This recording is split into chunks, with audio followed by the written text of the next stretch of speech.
Hello students, welcome to your online class. In the last lecture, we started chapter number 6 thermodynamics and we studied about the basic terms and basic concepts of thermodynamics. So now we will start with first law of thermodynamics.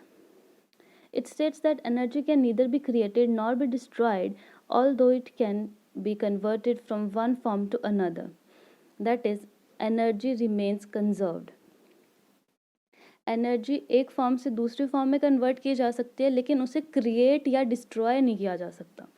So it is also called law of conservation of energy. Mathematically, this expression can be derived as if we consider a system whose internal energy is U1. U is the symbol used for internal energy.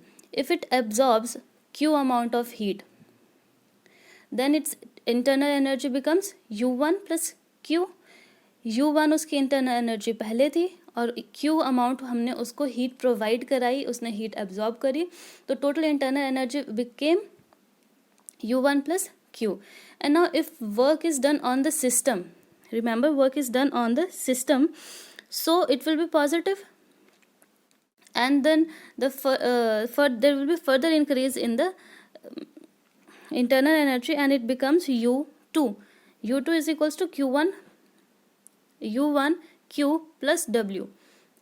If we rearrange this, U2 minus U1 is equals to Q plus W, and U2 and U1 initial stage पे internal energy and final internal energy. So change in internal energy is denoted as delta U. This sign is delta, which denotes change. So change in internal energy is Q plus W, heat and work, sum of heat and work. So this is the expression for the first law of thermodynamics, where delta U is internal energy, Q is heat and W is work. Now comes enthalpy. It is the heat change for a reaction at constant pressure and temperature. It can be defined as it is sum of internal energy and product of its pressure and volume. These two are the ways to explain enthalpy. किसी reaction में अगर constant pressure और constant temperature पे heat change को हम examine करें तो उस हीट चेंज को हम कहेंगे enthalpy, provided that we have kept the pressure and the temperature constant. और in other terms we can say that enthalpy is sum of internal energy and product of pressure and volume. So we can write it mathematically as H is equals to U plus PV. H is the symbol used for enthalpy. Now the significance between change in internal energy, change in enthalpy and first law of thermodynamics. This delta sign denotes change. According to first law of thermodynamics, delta U is equals to Q plus W. Change in internal energy is sum of heat and work. If a gas expands, work is done by the system. I have already explained you in the last lecture that if the work is done by the system on the surrounding, then the work will be negative. So therefore work is minus P delta V. Using this equation, in equation number 1 we get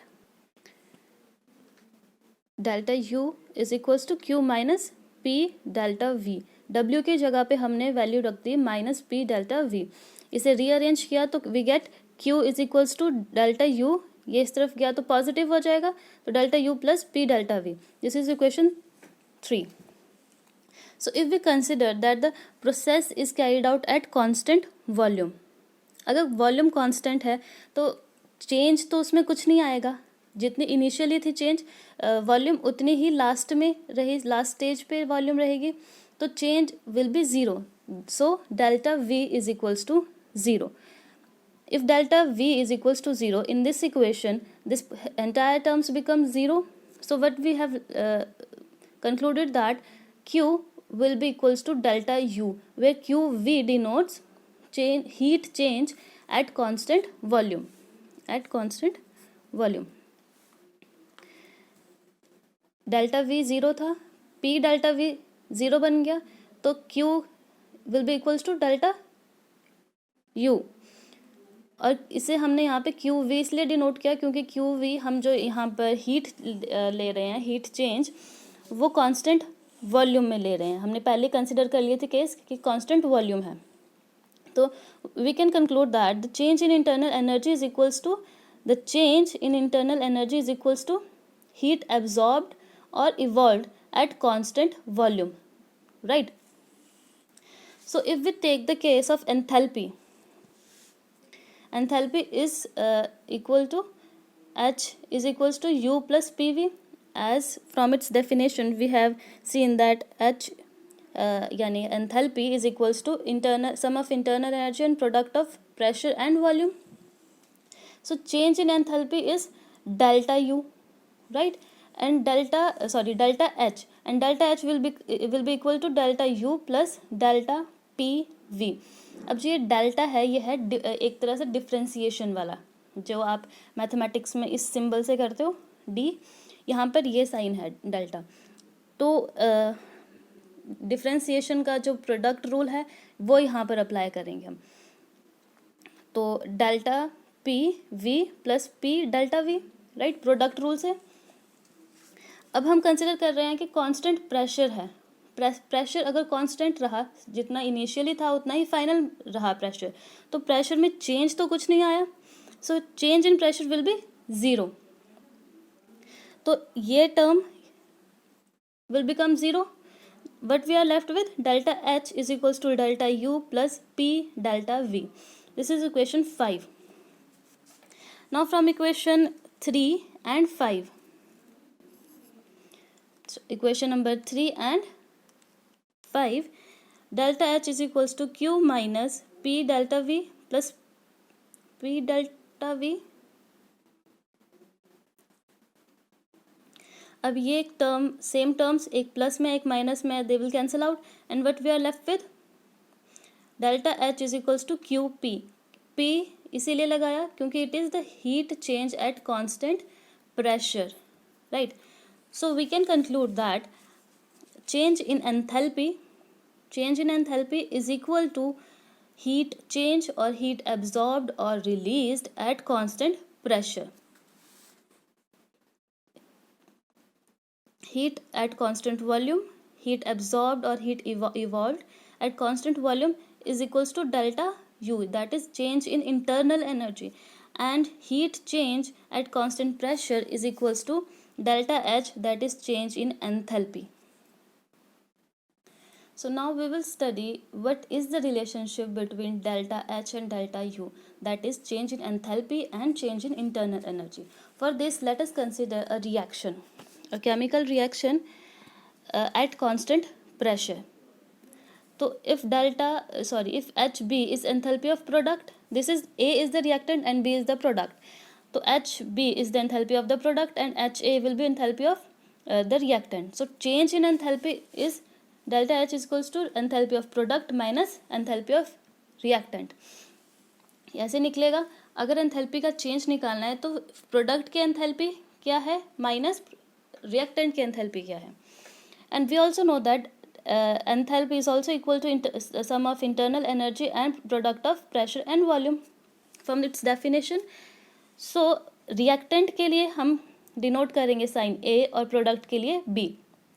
तो H A is equals to U A plus P V A. अब P ए इसलिए नहीं लिखा क्योंकि हमने पहले ही consider कर लिया था कि प्रेशर है कांस्टेंट, तो प्रेशर चेंज नहीं हो रहा, इसीलिए उसे पी ही कंसिडर करेंगे, पी ए नहीं। तो similarly we have H B. अब इन दोनों की वैल्यू हम इस इक्वेशन में रखेंगे, फर्स्ट इक्वेशन में एच बी और एच ए की। तो what we get, delta H is equals to U B plus P we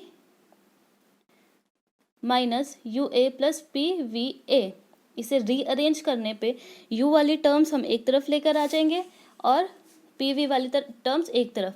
तो what we get, delta H. अब U B minus U A क्या होता है, internal energy of product minus internal energy of reactant. So this will give you change in internal energy, and similarly volume of product minus volume of reactant will give you change in volume. So this expression we get from the above equation. So according to ideal gas equation, what is ideal gas equation? PV is equals to nRT. So for reactant again we will use symbol A, and for product we will use B. तो PVA is equals to NART. NA इसलिए क्योंकि number of moles reactant के and number of moles product के, R और T में A या फिर B हमने इसीलिए नहीं लगाया क्योंकि R तो यूनिवर्सल कांस्टेंट है और टेम्परेचर भी हमने कांस्टेंट कंसीडर किया हुआ है. तो इस इक्वेशन को इक्वेशन 4 को हम 5 से सब्ट्रैक्ट कर देंगे तो व्हाट वी गेट, PVB माइनस PVA is equals to NB RT and minus NART, यानी कि इन दोनों को माइनस कर दिया हमने.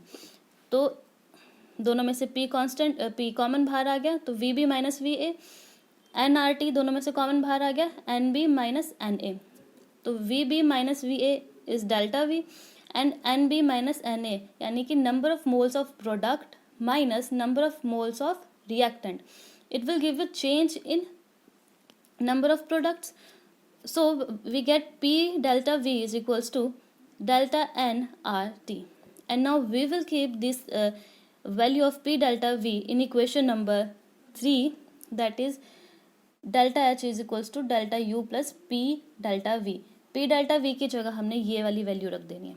तो we will get delta H as equal to delta U plus delta nRT. So this equation give you the relationship between change in enthalpy and change in internal energy. And also remember that change in enthalpy and change in internal energy is only significant for gases. Solid और liquid के लिए enthalpy में change और internal energy में change हम ज़्यादा significant नहीं होते, इसलिए हम उसे स्टडी भी नहीं करते. हम यहाँ पर ये इक्वेशन भी इसीलिए हमने आइडियल गैस इक्वेशन ली क्योंकि हम गैस को ही कंसिडर कर रहे हैं, right. Then we have exothermic reactions and endothermic reaction. Exo means जो चीज़ बाहर निकल रही है, एग्जिट कर रही है, एंड एंडो मीन्स जो अंदर एंटर कर रही है. तो एक्सोथर्मिक रिएक्शंस जिसमें हीट जो है बाहर निकल रही है, कोई प्रोसेस या कोई रिएक्शन जिसमें हीट रिलीज हो रही है, that is exothermic reaction. And जिन रिएक्शन या जिन प्रोसेसेस में हीट एब्जॉर्ब हो रही है, that is endothermic reactions, right. And in case of exothermic reaction अगर रिएक्शन में हीट निकल रही है, राइट, एक्सोथर्मिक में हीट निकल रही है, तो delta H and delta U will be negative. And similarly in endothermic reactions or endothermic processes, delta H and delta U will be positive. So that's all for today. If you have any queries in these derivations, you may ask, and remember to solve numericals based on these derivations.